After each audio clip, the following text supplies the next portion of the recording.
everybody. It's Rob again, and I am going to introduce y'all to a guy that I've been fascinated with for the last couple of months. I've been watching a lot of his videos. His name is Nick. He's known on YouTube as the Fat Electrician, and in the description I will have a link to his channel. If you watch this video and you like his commentary and you like his perspective, you're going to do like I did, like and subscribe just as quick as you see it, because this guy is classic. He's funny. He's from Iowa. I went to school at University of Iowa, so I got a little bit of a, hey, he's one of my cool dudes. They accepted a redneck up there back in the 80s when Hayden Fry was the coach. This is a brand new video that he posted like 2 days ago. I've watched everything else that he's done pretty much. I told my son, Ryan, my producer, my number one son, I told him, I said, I haven't watched this video. I want to do a reaction video with somebody that I like, I respect, and I know. So let's check out and see what Nick's got for us on Percy Hobart. When I started this video, I just wanted to know how the tanks made it onto the beaches at D-Day, and what I found instead is one of the greatest anti-hero stories of all time, and it rewrote my understanding of history. Today we're talking about the man that quite literally wrote the book on armored warfare, a World War I veteran that was forced into early retirement because his fellow officers didn't like him very much. Major General Sir Percy Cleghorn Stanley Hobart, aka Hobo. While there, in typical anti-hero fashion, he made a name for himself as being extremely effective, but unorthodox and disobedient at the same time. He was also very vocal about this opinion, and he would actually persuade a lot of the younger soldiers to believe the same thing, which honestly isn't a very hard sell. The new guy joins the army, and you're like, hey, quick question, did you want to ride a horse into battle, or did you want to drive a fucking tank? Okay, everybody's picking a tank. Now, one of the few legitimate concerns about having tanks on the battlefield at this point in time was that they were basically autonomous. And what I mean by that is, once the tank crew got their orders, hopped in the tank, and took off, that was it, because tanks didn't have radios and stuff yet at this point in time. So once they left, you couldn't call them back, you couldn't change up the mission, they couldn't communicate with anybody outside of that tank. So Hobart comes out and he's like, well, hey, rather than not using tanks because they can't communicate, how about we just, I don't know, put some radios inside of them? So he fights tooth and nail for like a year to make that happen, gets radios put in all of his tanks, and then trains his guys how to run battle drills, being able to actually communicate with each other and the chain of command, and guess what? It works exactly how you would expect it to. I mean, this is the upside down ketchup bottle of the tank world. Like, somebody finally came out with this idea and everybody's like, how? How did I not come up with that billion-dollar idea? At this point, Okay, so we're talking World War One. Usually when I'm watching his videos, I'm watching World War Two and Vietnam stuff. And back in World War One, I don't know if you noticed, but that tank didn't have a turret. It was an armored vehicle with guns sticking out of it, and the tracks. The tank progressed. The original tank was a block that moved on tracks with a gun. So they had to aim with those tracks. All the junior officers and lower enlisted are like, holy shit, this is awesome. And all the older, more experienced officers that already hated Hobart lose their shit because he's now actively making them look stupid. What are those? You are wearing his merchandise!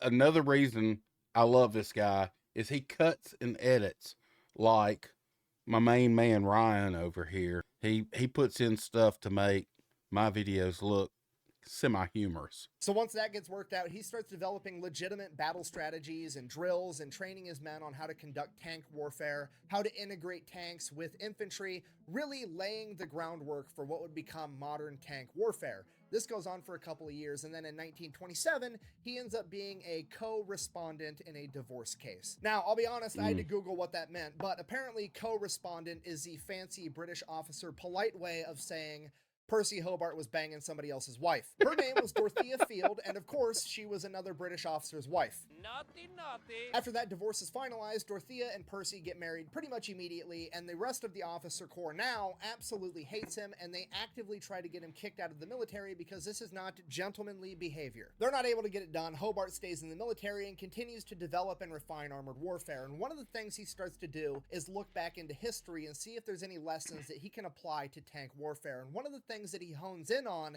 is the Mongols. The Mongols were so successful because they utilized cavalry to strike deep into enemy territory at strategic points, weakening their entire empire. And Hobart says, what if I could do the same thing, but with tanks? And to anybody that knows a lot about history, that sounds an awful lot like the German Blitzkrieg tactic, and that's because it is. Yeah, the Germans didn't come up with the Blitzkrieg, Percy Hobart did. In 1934, Britain conducted a large training exercise where Percy Hobart was going to be allowed to try out his new methods. If you don't know, when you're conducting a large military training exercise, you have like Team A, Team B, and then you have the umpires, so to speak. You have the people making sure that both teams are doing the right things, saying, yeah, that works, no, that doesn't work, declaring who wins and who loses. The umpires conspired against Hobart because they were military officers and they didn't like him, and basically made his entire strategy fail. Fast forward 1937, Hobart is given command of the 1st Armored Division, Great Britain's first modern tank division. Because of this, a bunch of British officers promptly throw a bitch fit and try to get Hobart kicked out of the military. Again, it fails again, but the chain of command has to come up with a compromise, and that compromise is to take Hobart and send him down to Egypt, where he can take command of the 2nd Armored Division. Which is basically, we're going to ship him halfway across the world and then pretend he doesn't exist. That's how he meets sight, Rommel. out of mind, right? So Hobart gets down to Egypt, and it is a complete shit show because tanks are effectively replacing cavalry at this point. So it's cavalry officers that are running tank divisions, and they have chosen to not read any of the literature or training material they spent the last decade developing, and they are operating tanks like they are dragoons. If you don't know, a dragoon is kind of like cavalry, except it's not. They ride in on horses and then they dismount and go into battle on foot. And that's what the 2nd Armored Division is being trained to do. They roll up in the tank, and then the gunner and the loader stay in the tank while the rest of the crew gets out and fights like infantry while being a static target instead of a moving target, which is the entire point of being a fucking tank. The chain of command is effectively trying to do everything they can to make tanks look bad and ineffective, because by extension it makes Hobart look bad and ineffective. All right, so basically, here's the deal. Comedian I love, Ron White. He says, hey, I'm a smart son of a gun. I just can't prove it on paper.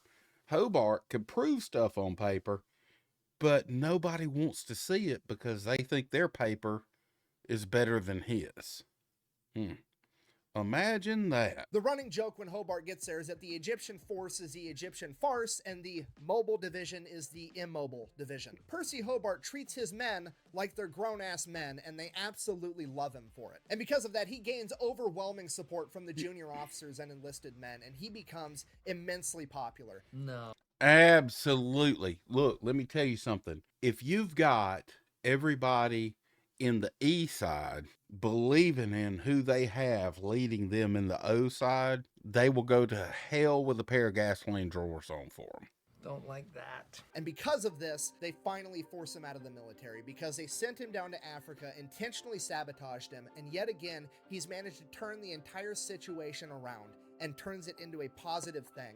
So they just end up getting him fired. In 1940, he is forced into early retirement. On his final departure from Egypt, the men of the 2nd Armored Division lined the entire road to wish him farewell as their sign of how much they actually respected this man. So Percy goes back home, but still wanting to be involved in the military, he joins the Home Guard, which is like the British equivalent of the National Guard, and he gets busted down from Lieutenant General to Corporal, which if you don't know military ranks is like going from CEO to front desk receptionist. 5 months after Hobart's forced into retirement, the German military rolls into France with tanks, utilizing the Blitzkrieg tactic that Percy Hobart designed, and completely stomps the British and the French army in a matter of 6 weeks. Erwin Rommel then goes and proceeds to rampage through North Africa, and the only people that even kind of slow him down are Hobart's men of the 2nd Armored Division that is now known as the 7th Armored Division, aka the Desert Rats. At this point, Winston Churchill starts asking questions and realizes what his officer corps has done, and he personally calls Percy Hobart back into service and awards him the rank of Major General, at which point all of the officers throw a fit yet again, saying that he's 57 years old, he's too old to serve in the military, and they try to get him med boarded out. Winston Churchill yet again intervenes and stops the med board and issues this statement, quote, "The high commands of the army are not a club. It is my duty to make sure exceptionally able men, even though not popular with their military contemporaries, are not prevented from giving their services to the crown. Translation, quit being a bunch of catty bitches, we need this guy. By the time all that political BS gets done, Rommel is back in Europe and he has been tasked with fortifying the Atlantic Wall, the German defense from Norway to Spain in case the Allies should invade. Rommel reinforces it with 260,000 men manning over 15,000 concrete bunkers and artillery positions. The entire thing is coated with barbed wire. It has anti-vehicle emplacements to prevent tanks and other vehicles from getting up the beach. And they lay over 200 million mines. And the man put in charge of figuring out how to penetrate those defenses is none other than Percy Hobart. He has re-entered the picture and he knows that these kids have been stealing his homework. He comes in with the complete dad energy of, I taught you everything you know, but I didn't teach you everything I know. He takes command of the 79th Tank Regiment and gets to work immediately. How are we going to get tanks on the beach? How are we going to get a 70,000 pound hunk of metal with a gun from the boat through the water onto the beach? Obviously, we just got to make a tank float, and it can't be that hard because battleships float, right? I mean, those are big and heavy and made out of metal, so why can't we do the same thing with a tank? All you have to do is displace enough water, and bada bing, bada boom, you're floating. So all we got to do is increase the surface area of a tank. So they take a gigantic tube of wax canvas, wrap it around the tank, and then have inflatable tubes that when they inflate it, the canvas stands straight up, and basically it is a tank inside of a giant canvas tube. And then we'll just add a couple of little boat propellers on the back of the tank so it'll push itself through the water. Problem solved. Sounds stupid, works terrific. So now that we've got the Sherman duplex driving amphibious tank figured out, the next problem, what is the beach made out of? Are the tanks going to get hung up and stuck? Because we can't have that happening either. So here's what we're going to do. We're going to take a submarine. We're going to send them out. They're going to wait till night. Once night falls, the sailors are going to go ashore, gather up a bunch of the dirt from the beach, and figure out what it's made out of. It's made out of blue clay. Probably the worst possible thing because those tanks will for sure get stuck in clay. So obviously, problem number 2, how on earth are we going to get the tanks through all this blue clay? It would be really nice if we had a road. You know what? Fuck it. We're just going to bring our own road. Ladies and gentlemen, the bobbin. That is a Churchill tank with a gigantic spool of canvas that has metal rods inside of it that literally goes ahead first and lays down a road for all the other tanks to drive on right up the beach. Again, it looks really silly, but it works super well. At this point, all the other people that hate Hobart are starting to make fun of him. They're starting to refer to these tanks as Hobart's funnies, but they have no idea how important these tanks are going to end up being. We're marching right up the beach. Now we have to worry about the mines and the barbed wire. We can't be blowing the tracks off our tanks with mines. We need to clear the barbed wire for the men, and we don't want the barbed wire getting hung up in the tracks of the tank. What are we gonna do? Things are about to go from looking weird and silly to looking terrifying and awesome because the plan for this is to eat the barbed wire and blow up the mines in front of us using the Sherman Crab, aka the flail tank. Okay, so just so we're all on the same page, in theory, we have now figured out how to sail a fucking tank a mile through the ocean, build a road in front of us as we drive it up the beach, cut through barbed wire, and detonate mines. The only defensive structure left is the enormous concrete bunkers with Germans inside shooting machine guns and mortars. What are we gonna do about them? Because normal tank guns aren't gonna take those out effectively. Which is a pretty simple solution. If your gun isn't big enough, just get a bigger gun. Ladies and gentlemen, the petard. It is essentially a mortar that is the size of a propane tank, affectionately dubbed the flying dustbin. You call that big? Yeah, the thing's huge. That explains a lot. What is that supposed to mean? You told me 8 inches. And you told me you took installments. I didn't know what that meant. That's your problem. Interrupting my history time. And if the flying dustbin doesn't work, this one will. The most terrifying of all of the creations, the crocodile, aka the flamethrower tank, pulling a armored trailer with 500 gallons of jungle jelly capable of shooting flames over 250 yards. So if everything goes according to plan so far, the enemy is either going to be dead or retreating. Here's the problem. Once the enemy starts retreating, they're also going to start blowing up all the bridges behind them, making it very hard to maneuver vehicles, especially tanks, across ravines, rivers, ditches, and so on. So, what are we going to do once they blow up the bridges? Fuck it, I guess we'll just bring a bridge from home, right? Yep. No, Yep. I'm not messing with you. Ladies and gentlemen, bridge tank. Absolutely. Absolutely. Oh man, it went from this is kind of silly and there's no way that's going to work to, oh my god, that's terrifying to, okay, now you guys are just showing off. And I know what you're thinking, that's great, but what if it's just a little tiny anti-tank ditch or a ravine, not something that really necessitates an entire bridge? Well, that's easy. Ladies and gentlemen, the fascine, aka a bundle of sticks. So that's it. The plan is set. Hobart has accounted for absolutely everything, and this plan is for sure gonna work. Omar Bradley saw Hobart's inventions and requested all of them. Unfortunately, not enough could be made in time, and the only thing the American forces would be given for D-Day was the Sherman DD duplex drive amphibious tanks. And the reason that Hollywood focuses on Omaha Beach is because it's the most dramatic. It's the one beach of the 5 where absolutely everything went wrong. And believe it or not, one of the main things that went wrong was that the Sherman duplex drive tanks didn't make it. They got released too far off the beach, and the seas were too rough, and a lot of them ended up sinking. Luckily, only 5 tankers drowned. The rest were able to escape and get picked back up by the boats, but it was a huge issue not having tanks on Omaha Beach, and it is part of the reason that Omaha was the deadliest beach on D-Day. If you pay attention and you know what you're looking for, it's even referenced in the Saving Private Ryan movie. No armor has made it ashore. We got no DD tanks on the beach. Dog 1 is not open. The next deadliest beach after Omaha is Juneau, and it had less than half the casualties. But Hobart and the 79th Armored Division's contributions aren't done on D-Day. At this point, Hobart decides rather than keeping all of his men together as one unit, like pretty much every other type of armored unit did, he decided that he was going to split them up and attach them and their specialty tanks to all the other units of the Allied forces, essentially turning his tank division into the special forces of tanks. You need to clear some mines, here's the crab. You need to scare some Germans, here's the crocodile. By the end of World War II, the Germans were so scared of the crocodile flamethrower tank that they would start to surrender at the mere sight of it. The 79th Armored Division and Hobart's funnies fought all the way through the European theater, and when they finally came up to Germany, the first Allied forces to cross the Rhine into Germany did it in Hobart's duplex drive Sherman tanks. Because Hobart's funnies and the 79th Armored Regiment were spread out amongst all the other units in the European theater, every time a unit did something special, credit was given to that unit, and the contributions by Hobart,